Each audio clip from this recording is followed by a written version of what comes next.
Hello दोस्तों, कैसे हो आप सभी। आई होप आप सभी लोग ठीक होंगे। तो आप सभी का स्वागत है आज हमारे यूट्यूब चैनल पर बायोमेथोलॉजी पर। तो आज का जो हमारा जो टॉपिक रहने वाला है वो रहेगा द लिविंग वर्ड लेसन में से, जिसके अंदर मोस्टली बच्चों को एक कन्फ्यूजन रहती है कि भैया सिस्टमेटिक्स क्या होता है, टेक्सोनॉमी क्या होता है, क्लासिफिकेशन क्या होता है, कैटेगरी और टेक्सोन में क्या डिफरेंस होता है। तो मोस्ट ऑफ द बच्चों को ये प्रॉब्लम्स आती ही रहती है हमेशा, और बार बार आती रहती है जब तक उनके डाउट्स क्लियर नहीं होते। तो चलो आज हम इसी डाउट्स को क्लियर करने की कोशिश करते हैं। तो चलो मूव करते हैं हम किसके ऊपर, द लिविंग वर्ड लेसन के ऊपर, है ना। तो लिविंग वर्ड लेसन के अंदर हमारे पास क्या क्या आ जाता है, स्टार्टिंग के अंदर हमारे पास आ जाता है सिस्टमेटिक्स, है ना। क्या है हमारे पास, सिस्टमेटिक्स आ चुका है। तो सिस्टमेटिक्स क्या होता है भैया। तो देखो सिस्टमेटिक्स का अगर हम नॉर्मली मतलब देखना चाहें तो इसको बोल सकते हैं क्लासिफिकेशन। और क्लासिफिकेशन किसके ऊपर भैया, देखो मैं आपको बता देता हूं। क्लासिफिकेशन आ जाता है एक, तो इसका मतलब, और एक आ जाता है क्लासिफिकेशन प्लस उनको क्या करना है, क्लोजली रिलेटेड स्पीसीज को क्या करना है, हमें क्लोजली रिलेटेड स्पीसीज को प्लेस करना है। तो ये हो जाता है क्या हमारा सिस्टमेटिक्स। अब सिस्टमेटिक्स क्या है, सिस्टमेटिक्स में भी आगे हो जाता है। सिस्टमेटिक्स दो चीजों से मिलकर बना होता है, एक आ जाता है टेक्सोनोमी और एक आ जाता है फाइलोजेनिक रिलेशनशिप। अब टेक्सोनोमी क्या होता है भैया। तो टेक्सोनोमी क्या होता है कि एक साइंस होती है जिसके अंदर हम क्या करते हैं, नेमिंग को और उनके क्लासिफिकेशन को क्या करते हैं, डिस्क्राइब करते हैं। ये आप सारी बातें भी थोड़ी देर में पढ़ने वाले हैं। क्लासिफिकेशन मतलब उनको उनके बिहेवियर के ऊपर, उनके जेनेटिक मेकअप के ऊपर, उनको बायोकेमिकल वेरिएशन के ऊपर क्या किया जाता है, उनको अलग अलग कैटेगरी में डिस्ट्रीब्यूट किया जाता है, अलग अलग में किया जाता है। और कैटेगरी क्या हो जाता है, कैटेगरी हो जाता है अलग अलग लेवल के ऊपर, अलग अलग रैंक के ऊपर क्या किया ना, उनको डिस्टिंग्विश करना, उनको क्लासिफाई करना। तो चलो आज हम इन सारों के बारे में एक छोटी सी डिस्कशन करते हैं। तो चलो सबसे पहले अपन टॉपिक लेते हैं कौन सा, सिस्टमेटिक्स, है ना। तो हमारे पास सबसे पहले क्या है, सिस्टमेटिक्स।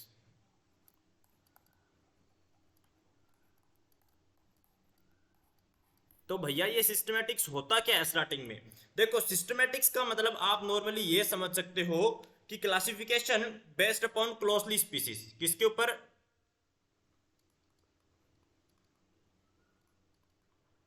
क्लासिफिकेशन बेस्ड ऑन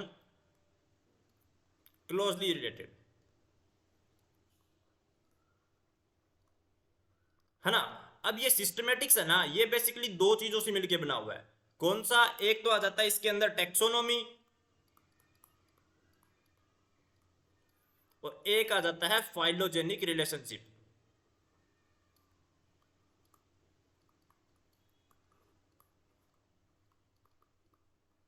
क्या चीज है हमारे पास, एक आ गया हमारे पास टेक्सोनोमी, दूसरा आ गया हमारे पास फाइलोजेनिक रिलेशनशिप। तो भैया अब ये टेक्सोनोमी क्या होता है ना, दिक्कत तो यहां से भी स्टार्ट होती है ना। सिस्टमेटिक्स तो हमारी दिक्कत है ही नहीं, दिक्कत तो हो जाती है टेक्सोनोमी से स्टार्ट। तो टेक्सोनोमी का मतलब क्या हुआ, तो जो ये टेक्सोनोमी है इसका मतलब ये होता है कि ग्रुपिंग करना और क्लासिफिकेशन करना नए स्पेसिस को इनटू टेक्सोन के अंदर। यानी कि क्या करना, हमें सबसे पहले हमें इसको क्या करना पड़ेगा, ग्रुपिंग करना पड़ेगा, यानी कि ग्रुप बनाने पड़ेंगे अलग अलग। अब ग्रुपिंग किसके बेस के ऊपर करना पड़ेगा भैया, ग्रुपिंग करना पड़ेगा हमें इसको क्लासिफिकेशन के ऊपर, और क्लासिफिकेशन के बाद में किस में करना पड़ेगा भैया, टेक्सोन में। तो इन सारी चीजों को एक अलग कैटेगरी में क्लासिफिकेशन करना टेक्सोन के अंदर, उसको बोल दिया जाता है टेक्सोनोमी, है ना। इसके बारे में अभी थोड़ी सी और बात बताऊंगा। और फाइलोजेनिक रिलेशनशिप क्या होता है भैया, फाइलोजेनिक रिलेशनशिप होता है कि क्लोजली रिलेटेड स्पीसीज होते हैं ना, क्या चीज, जो हमारे पास क्या है, क्लोजली रिलेटेड जो स्पीसीज है, उन क्लोजली रिलेटेड स्पीसीज को हमारे पास उनका पास्ट चेक करना और उनका एंसेस्ट्री रिलेशनशिप चेक करना, उनका आपस में क्या है, रिलेशनशिप क्या है, उस रिलेशनशिप को फाइंड आउट करने को ही हमारे पास बोल दिया जाता है क्या, फाइलोजेनिक रिलेशनशिप। भाई उसके पास्ट के अंदर उसका क्या क्या रिलेशन था। तो चलो अभी आप इसको ना ढंग से बढ़िया वाला फ्लो चार्ट बना के एक एक्सप्लेन करते हैं कि हमारे पास सबसे पहली टर्म आई सिस्टमेटिक्स, है ना। सिस्टमेटिक्स आगे जाकर दो कैटेगरी में डिवाइड हो जाती है, किस किस के अंदर, एक आ जाता है हमारे पास टेक्सोनोमी और एक आ जाता है फाइलोजेनिक रिलेशनशिप के अंदर,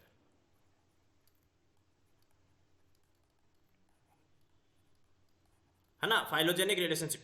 अब ये जो टेक्सोनोमी है ना भैया, इस टेक्सोनोमी को आइडेंटिफाई करने के लिए भी हमारे पास दो तीन प्रोसेस होते हैं, जिसमें से पहला आ जाता है टेक्सोनोमी को कैसे आइडेंटिफाई किया जाएगा भैया, कैरेक्टराइजेशन करके। कोई नई स्पीसीज, देखो जैसे मेरे पास क्या है, कोई नई स्पीसीज है, उस नई स्पीसीज को हम कैसे आइडेंटिफाई करेंगे,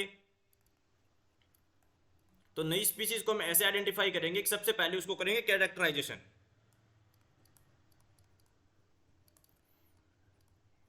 है ना। सबसे पहले उसको कैरेक्टराइज किया, कैरेक्टराइजेशन करने के बाद हमने क्या किया, उसको आइडेंटिफाई किया कि भैया वो किस टाइप की है। सबसे पहले हमने उसके कैरेक्टर पता लगाए, फिर कैरेक्टर लगाने के बाद हमने उसको आइडेंटिफाई किया, आइडेंटिफाई करने के बाद हमने क्या किया, उसको क्लासीफाई किया अलग अलग कैटेगरी में। भैया वो प्लांट है, एनिमल है, उसके हिसाब से उसको क्लासीफाई कर दिया।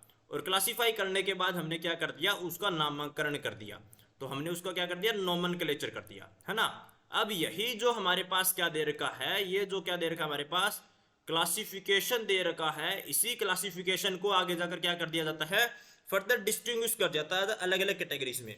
कैसे भैया, ये जो क्लासिफिकेशन है ना, इस क्लासिफिकेशन को आगे और डिवाइड कर दिया जाएगा। अब वो कैसे कर दिया जाता है अभी बताओ मुझे, देखो कोई बता सकता है मुझे। अब इस क्लासिफिकेशन को कर दिया जाता है डिफरेंट कैरेक्टर कैटेगरीज के अंदर। क्लासिफिकेशन की डेफिनेशन पता कर लेते हैं एक बार अपन, देखो फिर अपने को सबसे पता चल जाएगा। Grouping of organism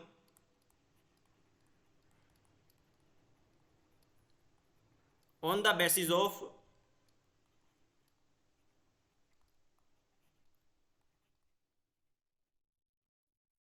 feature into common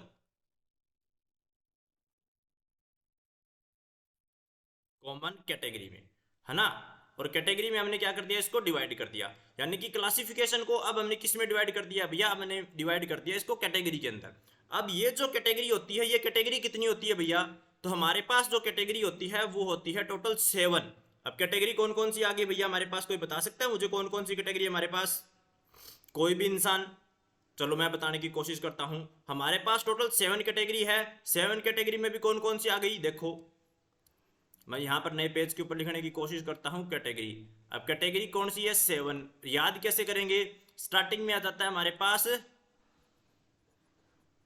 kingdom, ठीक है। यानी कि किंग, किंग ने क्या दिया, प्रिंसिपल को, है ना। और प्रिंसिपल को क्या दिया, ऑर्डर दिया। और ऑर्डर कहां पर जाकर दिया, ऑर्डर दिया क्लास में जाकर, किसके लिए, फैमिली वालों के लिए। और क्या ऑर्डर दिया कि भैया जो जीन्स है ना स्कूल के अंदर, वो जीन्स क्या पहन के आओ, सिंपल पहन के आओ, है ना। तो मैं इसके बाद में इसकी शॉर्टकट लिख देता हूं। यहां पर क्या लिखा था कि प्रिंसिपल, देखो किंग है, किंग ने क्या किया, जो प्रिंसिपल था उसने ऑर्डर दिया। ऑर्डर दिया किसको दिया भैया, ऑर्डर दिया क्लास में जाकर, है ना। क्लास में जाकर ऑर्डर दिया, किसको दिया भैया, फैमिली वालों को। फैमिली वालों को ऑर्डर दिया ना, किसके लिए भैया, कि आप जो जीन्स है, क्या है, जो जीन्स है वो कैसी होनी चाहिए, आपकी जीन्स सिंपल होनी चाहिए, है ना। यहां तक आपको कोई दिक्कत, तो आप इसको याद कर सकते हो, इस 7 कैटेगरीज को। अब ये जो 7 कैटेगरीज है, इन 7 कैटेगरीज को मैं यहां पर एक बार लिख देता हूं नॉर्मली सीक्वेंस के अंदर। चलो मैं लिखने की कोशिश करता हूं। क्या, स्टार्टिंग में आ गया मेरे पास किंगडम, फिर मेरे पास आ गया फाइलम, मतलब किंग ने प्रिंसिपल को क्या दिया, ऑर्डर दिया। ऑर्डर किस में दिया, क्लास में जाकर। क्लास में जाकर ऑर्डर क्या दिया, फैमिली वालों के लिए। क्या दिया कि जो जीन्स है भैया वो कैसी होनी चाहिए, वो सिंपल होनी चाहिए, है ना। अब मैं इसका पूरा नाम लिख देता हूं एक बार। क्या, स्टार्टिंग में हमारे पास आ गया क्या, किंगडम, दूसरा आ गया मेरे पास फाइलम, फिर आगे उन्होंने क्या दिया, ऑर्डर दिया। ऑर्डर किस में दिया भैया, क्लास में जाकर दिया। और किसको ऑर्डर दिया भैया, फैमिली वालों को। और क्या ऑर्डर दिया कि जो जीन्स है वो कैसी होनी चाहिए भैया, सिंपल होनी चाहिए, है ना। अब इसके बाद आ जाती है हमारे पास एक और नई टर्म जिसका नाम बोल दिया जाता है टेक्सोन। तो अब ये टेक्सोन होती क्या है, अब जैसे किंगडम है, किंगडम मेरे पास 5 होते हैं मोस्टली, कौन कौन से, मोनेरा, प्रोटिस्टा, फंगी, प्लांटी और एनिमिलिया, है ना। उसी तरीके से मेरे पास बहुत सारे क्या होते हैं, फाइलम होते हैं अनकाउंटेबल। ऑर्डर भी क्या होते हैं, अनकाउंटेबल। क्लास भी बहुत सारी, फैमिली भी बहुत सारी, जीनस भी बहुत सारी, और स्पीसीज भी बहुत सारी। मतलब ये क्या है, ये बहुत सारी होगी ना यहां पर, ये जितनी भी चीज है इन सारों से आगे, और ये सारे खुद, यानी कि कैटेगरी। देखो क्या चीज, एक तो हो गया हमारे पास कैटेगरी, 7 की 7 कैटेगरी, प्लस उनके आगे जो उनके कैरेक्टरिस्टिक्स आ रहे हैं सारे के सारे, ये सारे के सारे कैरेक्टरिस्टिक्स आ रहे हैं, इन सारों को क्या बोल दिया जाता है? टेक्सोन। यानी कि ये एक स्पीशीज है, ये भी क्या है? एक टेक्सोन ही है ना। और क्या है? किंगडम भी एक टेक्सोन ही है, लेकिन ये सारे के क्या है? आगे जाकर ये इनको एक स्पेसिफिक नाम दे दिया जाता है, टेक्सोन। तो इसका मतलब हम इसमें क्या समझ सकते हैं? हमारे पास समझने की चीज ये है कि जो सिस्टमेटिक्स है वो बड़ी टर्म है। सिस्टमेटिक्स आगे जाकर डिवाइड हुई किसके अंदर? टेक्सोनॉमी में। हाँ भी टेक्सोनॉमी में हो गई। टेक्सोनॉमी में क्या हुआ? अभी टेक्सोनॉमी में आगे जाके उसको डिवाइड करना पड़ेगा। कैसे? कैरेक्टराइजेशन के अंदर।